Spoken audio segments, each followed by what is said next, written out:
안녕하세요, 성도 여러분. 오늘은 하나님의 부르심을 받은 모세가 드디어 애굽 왕 바로 앞에 서서 하나님의 백성들을 놓아주라고 요구하는 것을 우리가 볼 수 있습니다.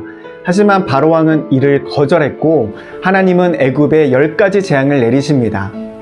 출애굽기 7장에서 12장까지 나오는 10가지 재앙은 이스라엘 역사에 있어서 매우 중요한 사건입니다. 특히 10번째 재앙은 유대 최대 명절인 유월절의 시초가 되는 사건입니다. 뿐만 아니라 우리 기독교에서도 유월절 어린 양 되신 예수 그리스도 때문에 이것은 매우 중요한 사건이라고 할 수 있습니다. 10재앙의 종류와 내용을 제가 정리해 보았는데요. 한번 표로 보시겠습니다. 제가 이것을 외울 때에 피게이파, 악독, 음의, 흑장 이렇게 외웠던 기억이 나는데 한번 보시겠습니다. 첫 번째 재앙은 피, 그리고 개구리, 그 다음 이, 파리, 그리고 돌림병, 악질이라고도 하죠. 그리고 악성종기, 독종이라고도 합니다. 그 다음에 우박, 메뚜기, 흑암, 장자의 죽음, 이렇게 10가지 재앙을 하나님께서 바로왕과 애굽에 내리십니다. 각 재앙의 내용은 정리해 놓은 표를 참고하시기 바랍니다. 출애굽기를 보면 하나님께서 10재앙을 내리신 두 가지 목적이 있습니다. 첫째는 하나님은 430년 동안 애굽에서 종살이하던 이스라엘 백성을 애굽 사람의 압제에서 건져내시기 위해 이 재앙들을 일으키셨습니다. 두 번째, 하나님은 이 재앙들을 통해 여호와 하나님만이 유일하신 참 하나님이심을 이스라엘 백성과 또한 애굽 사람들에게 나타나기를 원하셨습니다. 애굽은 출애굽 사건 시대의 최고의 강대국이었습니다.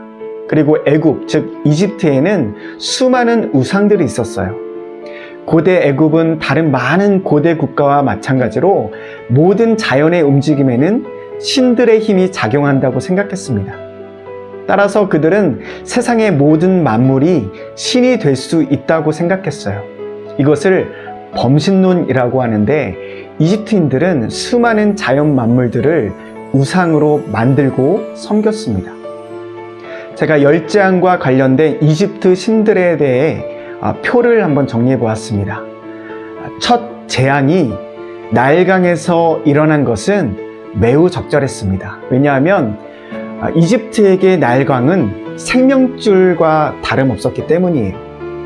이집트에서 나일강은 지금도 식수, 식량, 운송 등 다양한 분야에서 매우 중요한 역할을 하고 있습니다.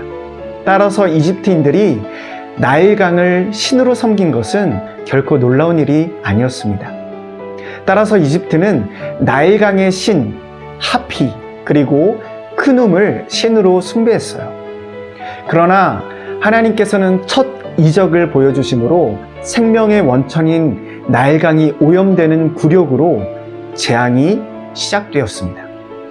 두 번째 개구리 재앙은 개구리 형상을 한 생명과 다산의 여신으로 불렸던 헤케트라는 이집트 신과 관련이 있습니다. 세 번째 재앙은 이 재앙이죠. 이 재앙은 땅과 사막과 모래폭풍의 신이었던 셋과 관련되어 있습니다. 넷째 파리 재앙은 쇠둥그리 얼굴을 한 신 케프리와 관련되어 있습니다. 이집트인들은 쇠둥그리를 치유의 신으로 믿었다고 해요. 다섯 번째 재앙인 돌림병, 악질, 이 재앙은 가축에게 임하는 그런 재앙이었습니다. 그 당시에 이집트 신, 숫소의 신 아피스와 암소의 신이자 미의 여신이었던 하토르를 겨냥한 것입니다. 여섯 번째, 악성종기, 독종 재앙은 사람과 가축 모두에게 임한 재앙이었습니다. 이것은 이집트의 의술의 신 이모탭을 겨냥한 재앙이었어요. 일곱 번째 우박 재앙은 공기와 바람의 신 슈, 그리고 하늘의 신 누트를 겨냥한 하나님의 이적이었습니다. 여덟 번째 메뚜기 재앙은 이집트의 곡식을 지켜주던 신 세라피스와 관련되어 있어요. 아홉 번째 흑암 재앙은 이집트의 태양신 라, 그리고 대기와 불의 신 호루스를 겨냥한 것이었습니다.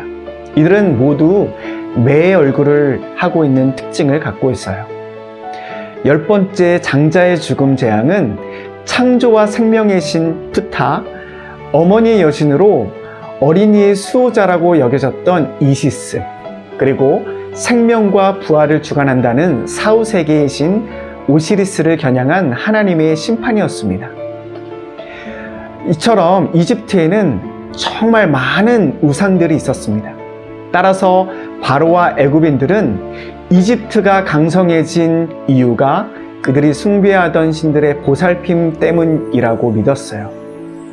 성경은 이 10가지 재앙이 일어난 이유를 바로의 완악하고 완고한 마음 때문이라고 말하고 있는데, 이런 바로의 교만하고 악하고 또 고집스러운 마음은 이들이 믿고 의지하던 우상들과 밀접하게 관련되어 있다고 볼 수 있습니다. 물론 성경은 바로의 완악한 마음조차도 하나님의 섭리 안에 있다고 말씀해요. 애굽에 임한 10가지 재앙은 바로와 애굽인들의 이런 잘못된 신앙과 믿음을 완전히 무너뜨렸습니다. 애굽인들이 생명의 근원이라고 생각했던 나일강이 피로 물들었고, 또한 풍요를 가져다 준다고 믿었던 개구리들이 넘쳐나서 도리어 이들의 근심거리가 되었습니다. 가축과 사람 모두가 질병의 고통을 피할 수 없었습니다. 또한 애굽 온 땅의 곡식과 열매는 메뚜기로 인해서 남아나지 않았어요. 이집트인들에게 최고의 신으로 인정받았던 태양조차도 하나님의 권능 앞에서는 그 빛을 잃고 말았습니다. 앞서 9가지 재앙에도 불구하고 고집을 꺾지 않았던 바로였지만, 첫째 아들의 죽음으로 인해 하나님의 명령대로 이스라엘 백성을 보내줄 수밖에 없었습니다. 이집트의 수많은 신들처럼 그들에게 바로는 신이었어요. 뿐만 아니라 하나님께서는 그 아들인 그 장자의 생명을 거두어 가셨는데, 그 이유는 그 아버지 바로뿐만 아니라 그 아들 역시 신이 되어야 했기 때문이었습니다. 때문에 하나님께서 장자의 생명을 걷어가심으로 오직 유일한 참신은 이스라엘의 여호와 하나님 한 분뿐임을 하나님께서 나타내 보이신 것입니다. 또 한편으로는 430년 동안 애굽의 노예로 살아가면서 선조들의 신앙과 하나님의 언약을 잃어가고 있던 이스라엘 백성들에게 유일하신 참 하나님이 바로 이스라엘의 그 하나님이심을 하나님은 다시 한번 이 재앙을 통해서 확인시켜주고 계신 것입니다. 결국 10재앙은 표면적으로는 모세와 바로의 대결이지만 궁극적으로는 하나님과 이집트의 그 수많은 신들과의 대결이었습니다. 또한 그 애굽의 우상숭배와 교만에 대한 하나님의 심판이었습니다. 10재앙이 애굽 땅을 덮쳤을 때 그 신들이 이집트인들을 지켜준다고 믿었지만, 애굽의 수많은 신들은 무기력했습니다. 무능력했습니다. 뿐만 아니라 애굽 사람들과 바로는 자신들의 믿음이 잘못되었음을 볼 수밖에 없었습니다. 결국 10재앙은 바로와 애굽 사람들 안에 있는 교만, 그리고 이스라엘 백성들 안에 있는 영적인 무력함을 깨부수시는 하나님의 영적 전쟁이라고 할 수 있습니다. 우리는 출애굽기 7장에서 12장까지 이 10재앙의 말씀을 통해서 한 가지 중심 주제를 발견합니다. 그것은 바로 내가 여호와인 줄 알리라. 하나님만이 유일하신 참 하나님이심을 모두가 알게 될 것이다. 그것이 바로 하나님께서 10재앙을 내리신 바로 하나님의 그 의도이시며 성경의 중심 주제인 것입니다. 뿐만 아니라 마지막 10번째 재앙인 출애굽 전날 밤 죽음의 사자가 애굽의 모든 장자들을 그 영혼들을 걷어갈 때 어린 양의 피를 문설주에 바른 이스라엘의 모든 그 집을 그 죽음의 사자가 넘어감으로써 그들이 구원받았던 그 유월절 사건을 통해서 우리는 온 인류를 구원하실 진정한 유월절 어린 양이신 예수 그리스도, 십자가에 달리신 그 예수 그리스도를 통해 하나님만이 우리의 참 하나님이시며 또한 우리의 유일한 구원자이심을 우리는 알게 되는 것입니다.